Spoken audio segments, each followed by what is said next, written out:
प्रिय छात्र छात्राओं, आज हम अपने बीए पार्ट फर्स्ट के पहले पेपर भारतीय इतिहास, प्राचीन भारत के इतिहास के बारे में दूसरे सेक्शन की बात करेंगे। हमने अपने पिछले लेक्चर में मैंने आप लोगों को बताया था कि प्राचीन भारत के इतिहास में जो पहला सेक्शन है उसमें हमारे कौन कौन से टॉपिक आएंगे और उन टॉपिक्स में हमको क्या क्या पढ़ना है। अपना जो सिलेबस है उसके सेक्शन बी में सबसे पहला टॉपिक है मौर्य साम्राज्य और उसके मुख्य स्रोत। नंद वंश के समापन के पश्चात मगध में मौर्य वंश का शासन स्थापित हुआ और मौर्य वंश का सबसे पहला शासक था चंद्रगुप्त मौर्य। तो क्योंकि ये बार बार मैं आपको बता रही हूँ कि हमारे यहाँ इतिहास लेखन की परंपरा नहीं थी, तो जो भी स्रोत थे, तात्कालिक स्रोत थे, चाहे वो साहित्यिक स्रोत रहे हों, चाहे वो पुरातात्विक स्रोत रहे हों, उनके माध्यम से हमने मौर्य साम्राज्य के बारे में जानकारी प्राप्त की है। इनमें पुरातात्विक स्रोतों में अशोक के शिलालेख, रुद्रदामन का शिलालेख, ये ऐसे पुरातात्विक सामग्री हैं जिन्होंने हमें मौर्य साम्राज्य के बारे में ठोस और प्रामाणिक जानकारी उपलब्ध कराई। इनके अतिरिक्त साहित्यिक स्रोत बहुत सारे हैं, बौद्ध ग्रंथ, जैन ग्रंथ, इसके अलावा यूनानी ग्रंथ में हमें मौर्य साम्राज्य के बारे में बहुत सारी सामग्री मिलती है। इसके अतिरिक्त मौर्य साम्राज्य के संस्थापक के गुरु आचार्य विष्णुगुप्त, जो कि चाणक्य व कौटिल्य के नाम से भी प्रसिद्ध हैं, उनके द्वारा लिखी गई पुस्तक अर्थशास्त्र भी हमें मौर्य प्रशासन व मौर्य शासन के बारे में महत्वपूर्ण सामग्री उपलब्ध कराती है। तो इस तरीके से सबसे पहले हम इन स्रोतों का अध्ययन करते हैं जिनके माध्यम से हमें मौर्य साम्राज्य के बारे में प्रामाणिक सामग्री मिलती है। उसके बाद हम बात करते हैं मौर्य साम्राज्य के 3 प्रमुख शासकों की, चंद्रगुप्त मौर्य, फिर उनके पुत्र बिंदुसार और अशोक के बारे में। इन तीनों में भी महत्वपूर्ण है चंद्रगुप्त मौर्य, जिन्होंने मौर्य साम्राज्य को स्थापित किया। ना सिर्फ स्थापित किया बल्कि उसको विस्तृत किया, और विस्तृत करने के साथ साथ उन्होंने यूनानियों के साथ में अपने वैवाहिक व राजनयिक संबंधों को स्थापित करते हुए मौर्य साम्राज्य का विस्तार किया और मौर्य साम्राज्य को स्थापित करने में महत्वपूर्ण भूमिका निभाई। उसके बाद अशोक को हम महत्वपूर्ण तरीके से पढ़ते हैं, क्योंकि अशोक को इतिहास में अशोक महान के नाम से भी जाना जाता है। अशोक ने अपने काल में इस प्रकार का कार्य किया जो उनसे पहले और उनके बाद भी किसी शासक के द्वारा नहीं किया गया। अशोक ने शासक बनने के बाद अपने जीवन काल में एक ही युद्ध किया, जो कि कलिंग का युद्ध था। इस युद्ध में हुई भीषण मारकाट के कारण अशोक का हृदय अत्यंत द्रवित हुआ और अशोक ने युद्ध नीति का परित्याग करके धम्म विजय नीति को अपनाया। धम्म के माध्यम से, धर्म के माध्यम से लोगों का दिल जीतने का प्रयास किया और इस प्रकार से बौद्ध धर्म को अंगीकृत करते हुए, बौद्ध धर्म को राजधर्म घोषित करते हुए अशोक ने एक विशाल, शांतिपूर्ण सह अस्तित्व के राज्य का निर्माण किया। तो हम इसमें चंद्रगुप्त मौर्य को पढ़ते हैं और अशोक की उपलब्धियों को पढ़ते हैं। अगला टॉपिक है हमारा अशोक का धम्म।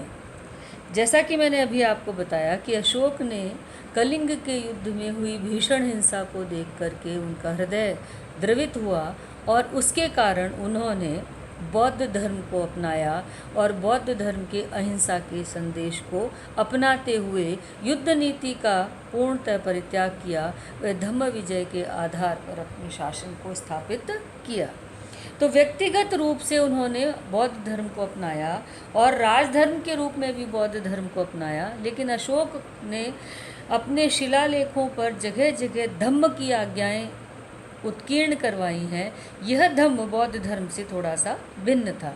वस्तुतः अशोक का धम्म सभी धर्मों की अच्छाइयों व नैतिक आचरण पर आधारित धम्म था, जिसमें कुछ करणीय और कुछ अकरणीय तत्व थे। यानी कि एक मनुष्य को क्या क्या करना है और क्या क्या करना चाहिए और क्या क्या नहीं करना चाहिए, वह सब उसके धम्म के अंतर्गत आता है। इस धम्म की प्रकृति क्या थी, ये किस प्रकार का धम्म था और किस प्रकार से अशोक ने इस धम्म का प्रचार और प्रसार किया। अशोक ने धम्म के प्रचार के लिए धम्म विभाग की स्थापना की और धम्म महामात्य के पद को सृजित किया, जिसका काम ही यही था कि इस धम्म का प्रचार व प्रसार किया जाए।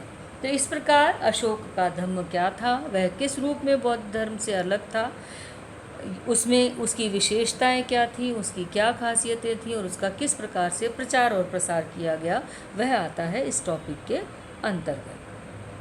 हमारा अगला टॉपिक है मौर्यकालीन राज्य एवं प्रशासन, समाज एवं अर्थव्यवस्था, कला एवं स्थापत्य। मौर्य साम्राज्य किस प्रकार का था? मौर्य साम्राज्य के अंदर शासक के दायित्व व अधिकार क्या थे? राज्य केंद्रीकृत था या विकेंद्रीकृत था? राज्य केंद्र व राज्य प्रशासन के अंतर्गत बटा हुआ था? नगर प्रशासन किस प्रकार का था? ग्रामीण प्रशासन किस प्रकार का था? इसके बारे में बात करेंगे। और उसके बाद मौर्यकालीन समाज किस प्रकार का था? समाज में क्या ऊंच नीच की भावना थी? जातिगत व्यवहार किस प्रकार का था? समाज में स्त्रियों की दशा किस प्रकार की थी? किस प्रकार से सामाजिक ढांचे का ताना बाना बुना हुआ था? अर्थव्यवस्था किस प्रकार की थी? क्या क्या मुख्य आर्थिक गतिविधियां हुआ करती थीं? यह सब हम इसके अंतर्गत देखेंगे। मौर्यकालीन कला, चाहे वो चित्रकला हो, चाहे वो मूर्ति कला हो, और इसके साथ में स्थापत्य कला हो, उसको हम इसके अंतर्गत देखेंगे। और अंत में आता है मौर्य शासन का पतन। आखिरकार इतना शक्तिशाली साम्राज्य, इतना विशाल साम्राज्य, किस प्रकार से इसका समापन हुआ, किस प्रकार से इसका पतन हुआ, वो हम इस टॉपिक के अंतर्गत देखेंगे कि आखिरकार वो कौन से कारण थे जिसकी वजह से मौर्य साम्राज्य का पतन हुआ। अगला टॉपिक हमारा है मौर्योत्तर काल, यानी मौर्यों के बाद का समय, जो कि लगभग 200 ईसा पूर्व से लेकर के 300 ईस्वी तक है। इस बीच में मौर्य वंश के पतन के बाद शुंग वंश, सातवाहन वंश एवं कण्व वंश आए।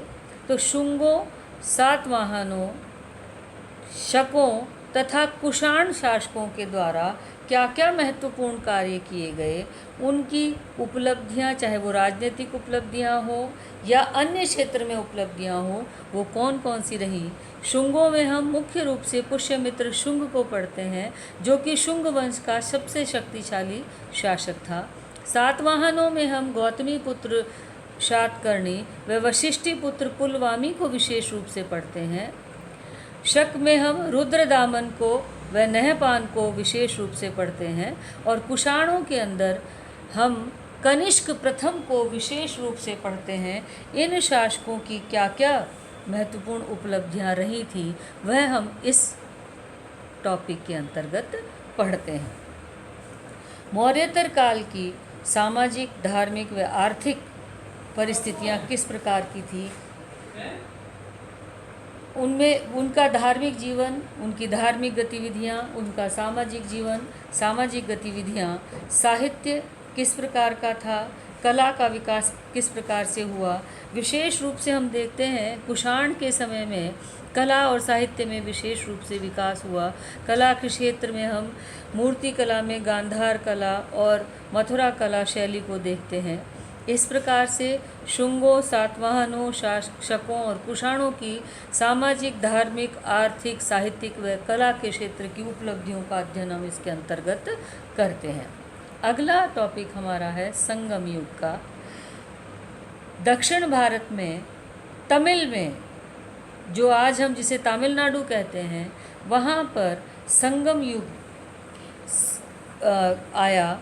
जो कि कई वर्षों का रहा, उस समय संगम साहित्य की रचना हुई। तो संगम कालीन साहित्य कैसा था, समाज कैसा था, अर्थव्यवस्था उनकी किस प्रकार की थी, वह संस्कृति पर क्या विशेष महत्वपूर्ण कार्य हुए, वह हम इस टॉपिक के अंतर्गत देखेंगे। यह बच्चों में एक बात आपको बताऊं कि इतिहास में हम 2 यूनिट पढ़ते हैं, एक ईसा पूर्व की और एक ईसवी की। इतिहास का कार्यकाल 2 तरफ चलता है, एक उल्टी गिनती का और एक सीधी गिनती का। उल्टी गिनती यानी हम जब सीधी गिनती हम पढ़ते हैं 1 2 3 4 5 6 7 8 9 10। उल्टी गिनती क्या हुई? 10 9 8 7 6 5 4 3 2 1। तो ईसा मसीह के काल को हम इस कैलेंडर की शुरुआत मानते हैं, जिसे हम आज देख रहे हैं, जिसे हम ग्रेगोरियन कैलेंडर कहते हैं, जो संत ग्रेगोरी के द्वारा बनाया गया था। उसके हिसाब से आज ईसा के बाद 2020 साल हो चुके हैं। तो 1 से लेकर के 2020 तक का जो काल कहलाएगा वह ईसवी कहलाएगा। ईसा के बाद का जो काल है वह ईसवी कहलाता है इतिहास में। और ईसा से जो पूर्व का काल है, ईसा से पहले का जो काल है वह ईसा पूर्व कहलाता है। तो इसमें जो मोटा मोटा फ़र्क ये है कि जब ईसवी में गिनती जितनी बड़ी होती चली जाएगी उतनी नवीन होगी। यानी आज 2020 है तो वह सबसे नवीन है, और जो 1 ईसवी है वह सबसे प्राचीन है। लेकिन ईसा पूर्व में उल्टा है, वहाँ 1 ईसा पूर्व सबसे नवीन है, क्योंकि गिनती उल्टी है।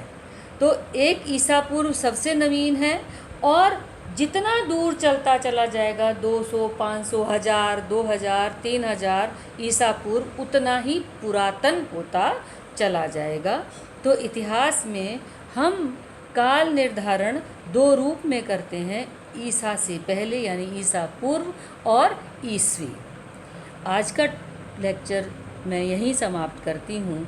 कल हम अपना तीसरा खंड डिस्कस करेंगे।